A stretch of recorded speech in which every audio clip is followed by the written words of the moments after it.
lepas ni kita masuk serius sikit. Ni fasa kita kata yang kritis lah. Yang ni memang fokus je bukan sekadar kita, tapi masyarakat kan, penonton kita nak tahu kan, mungkin ada yang betul-betul tengah mencari persoalan, bukan mencari, maksudnya ada persoalan tu dalam dia orang sedang mencari jawapan dan tak ada jawapan pun mungkin ada kita kata petunjuk.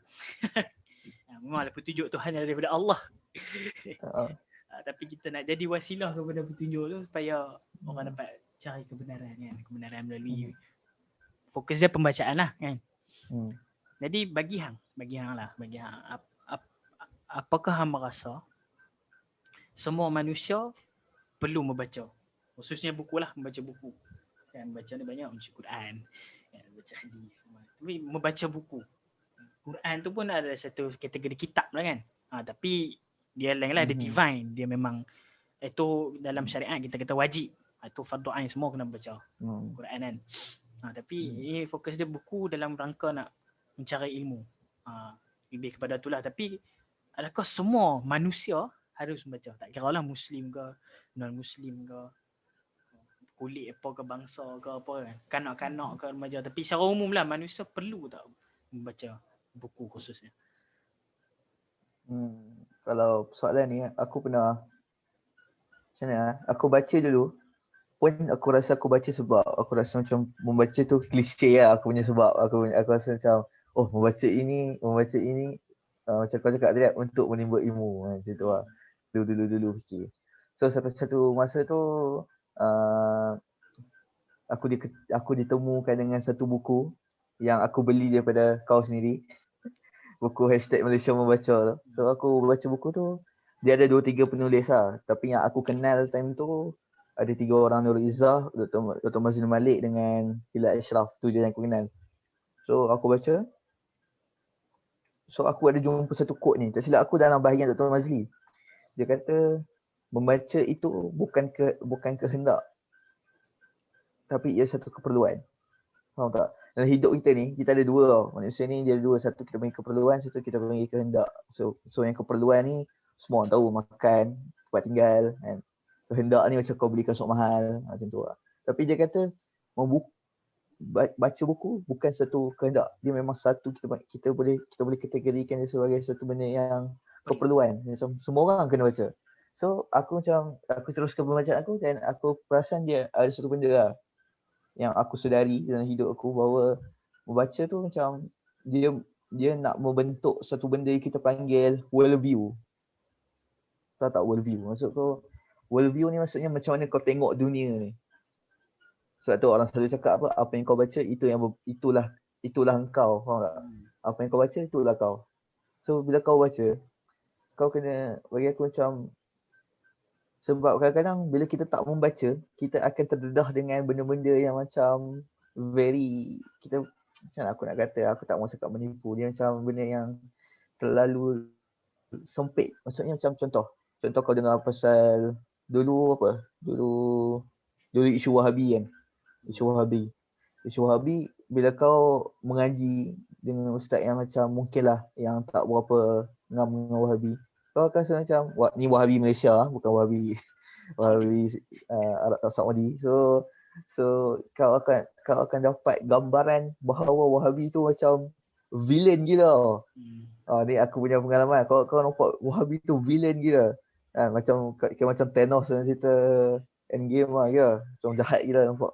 So aku macam takkanlah jahat macam ni sangat kan, dah lah orang Islam. So aku mula membaca pasal, aku beli buku Dr. Mazhar, aku beli buku Dr. Zaimi, aku beli buku Dr. Kamilin. So aku tak, macam mana bila kau duduk dengan orang yang macam against dengan pemikiran yang kau dengar tu, so kau akan dengar benda jahat je lah pasal dia, faham tak? Kau akan dengar benda jahat je pasal dia. So bila kau baca buku-buku yang daripada orang-orang yang tak berapa nak mainstream ni, so kau nampaklah kebaikan. Dekat bahagian dia pun ada kebaikan sebenarnya, faham tak kan? Dia ada benda yang dia bawa dalam masyarakat, benda tu bagus kan. Contoh yalah, tak payah bagi contoh, tapi so bila bagi contoh orang tahu cakap pasal siapa kan. So aku rasa macam perkataan dia worldview menghalang kau daripada jadi judgemental. Worldview, bila kau membaca, worldview kau menghalang kau daripada jadi benda orang yang judgemental. Maksudnya, oh dia ni, kau label terus. Label ni kira benda yang paling senang dalam hidup nak buat kan. Kau nampak dia ni, oh label lah. Mesti ini tak boleh dengar dah. So aku rasa macam benda macam tu bermasalah lah. Bagi aku benda tu problematik sebab kadang-kadang ada benda sebab bila orang-orang yang macam against mainstream ni, dia nampak apa benda yang salah kat mainstream. Contoh dulu sosialisme. Kau tahu sosialisme kan? Macam yang asas kepada komunisme tu. Marx. Kenapa dia wujud? Sebab dia adalah kritik kepada kapitalisme. Kapitalisme ni which is yang kita tengah tengok ni lah, perniagaan kan. Ideologi Yang rival lah kepada kapitalisme. Mitos dia apa? Yang semakin kaya semakin kaya, yang miskin semakin miskin. Kapitalisme kan. So sosialisme ni benda yang against dia, benda-benda yang kritik pasal kapitalisme ni. So bila kau orang yang kapitalis tapi kau tak baca buku-buku sosialisme, kau akan jadi kapitalis yang kejam lah. Faham tak? So dia jadi sebab apa? Sebab kau tak fikir. Sosialisme ni dia macam dia memperjuangkan buruh. So bila kau tak baca buku sosialisme, kau jadi macam tak kisah pasal kau punya buruh. Kau tak, memanglah kalau kau orang yang beragama pun memang agama kau suruh kan. Akan berlaku lah ekstremism dalam ideologi kapitalisme tu. Sebab dia tak pernah baca ataupun terdedah kepada ideologi yang attack ideologi yang dia pegang tu, yang dia tak suruh. So aku rasa macam benda-benda macam tu membentuk worldview kau lah. Kalau kau jadi seorang yang kapitalis, worldview kau of course lah kapitalis. Tapi bila kau baca buku sosialisme, kau tambah satu lagi dalam worldview kau. Bahawa kau pun kena jaga juga pekerja kau. Faham tak? Masa aku macam worldview tu benda yang sangat penting lah bagi aku. Sebab kau tak boleh biarkan worldview kau tu dipelopori oleh stigma. Stigma ni kira macam semua benda stigma ni kira macam semua orang percaya benda tu. Faham tak? Sebab kadang-kadang mungkin kepercayaan umum tak betul pun kan. Macam dulu aku dengar sosialisme ni macam aku dengar tu macam memang dalam neraka tempat dia kan. So aku macam lepas tu bila aku baca kursi atas ada je benda-benda yang macam memang betul pun. Benda ni memang betul, memang kau kena buat pun. Contoh macam apa? Kenalah bagi insurans kat pekerja kau. Contoh macam tu. So aku rasa macam dia membuatkan worldview manusia ni, kita ni supaya tidak binary. Betul, tidak binary. Binary ni maksudnya macam dalam hidup ni ada dua benda je. Kalau tak A, B. Kalau tak B, A. So kau tak boleh lah macam tu. Sebab kadang-kadang ada benda yang baik dekat B, ada benda yang baik dekat A. So kau kena ambil lah dua-dua. So benda tu macam itulah yang aku rasa. Contoh yang paling dekat aku rasa aku rasa blog Kasim Ahmad lah. Kasim Ahmad. Walaupun aku bukan orang Kasim Ahmad tapi aku rasa macam kita boleh ambil lah daripada walaupun dia orang kuling. Tapi so aku bila aku contoh ni satu lagi contoh lah. Bila kau dengar orang-orang mainstream cakap pasal Kasim Ahmad, apa kau faham? Memang kau akan dengar dia ni tempat dia. Maksudnya tak ada apa benda yang baik lah pasal dia. Memang dahsyat gila. Kasim Ahmad tenis. Bapak ni kira bapak tenis lah. Kalau kau dengar pasal dia kan. Macam Kasim Ahmad ni bapak tenis. So aku rasa macam bila kau baca blog dia, kau perasan dia bukan macam against agama. Kadang-kadang penulisan dia, kadang-kadang dia against orang agama. So aku rasa macam itu satu lagi macam dalam worldview kau punya aspek lah kan. Tidak cepat untuk menghukum bahawa orang tu judgemental lah kan. Jangan judgemental macam nak kata dia anti-hadis. Memang dia anti-hadis tapi kenapa dia jadi macam tu? Mungkin ada benda yang salah pada kita kan. Kita tengok benda macam tu lah. Maksud aku bila kau ada worldview yang baik, kau akan rasa macam bukan semua benda salah kau. Macam tu. Bukan semua benda salah orang. Kadang-kadang mungkin salah kau. Mungkin kalau contoh dia jauh daripada agama, salah dia 100% ke? Kau yang tahu pasal agama ni, macam tu lah. Jadi aku macam worldview tu sangat penting lah untuk dipupuk. Benda-benda macam tu. Maksudnya worldview ni macam mindset kau lah.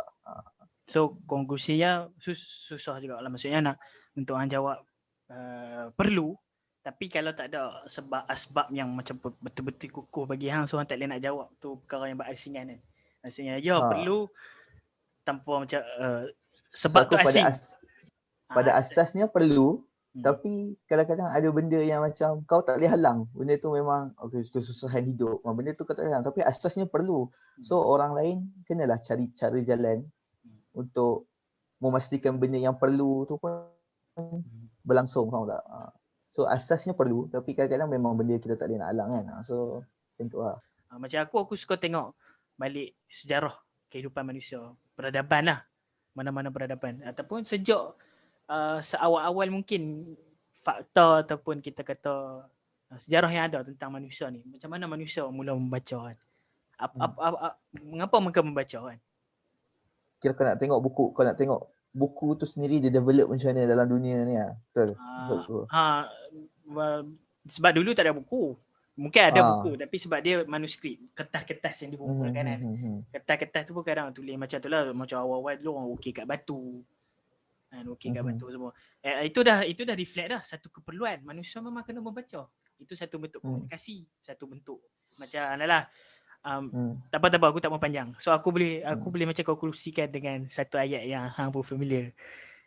Daripada apa kita kata untuk merumuskan lah. Mungkin dia tak menjawab semua persoalan.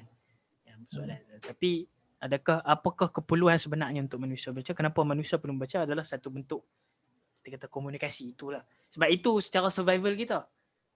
Macam ilmu kita dapat tu satu bentuk komunikasi. Kita membaca, orang tu menulis. Menulis tu kadang untuk diri dia tapi kita dapat juga. So satu bentuk komunikasi untuk kita dapat ilmu tu. Itu cara kita survival.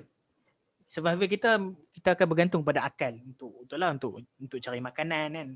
Itulah macam sekarang yang latest ni daging Israel kan. 3D printing kan. Itu berdasarkan itu berdasarkan pembacaan lah, maksudnya kajian semua tu. Itu satu bentuk komunikasi lah sehingga dapat develop ilmu tu untuk survival ke depan. Mana tahu daging nanti dah lembu dah tak banyak lembu yang kita konvensional daging dah tak banyak. Lepas tu boleh buat 3D. Lepas tu ada protein. Ada kita kata selamat makan. So tu kalau tak melalui pembacaan daripada mana lagi nak dapat kan? Pembacaan tak semestinya buku lah tapi fokus dia buku lah.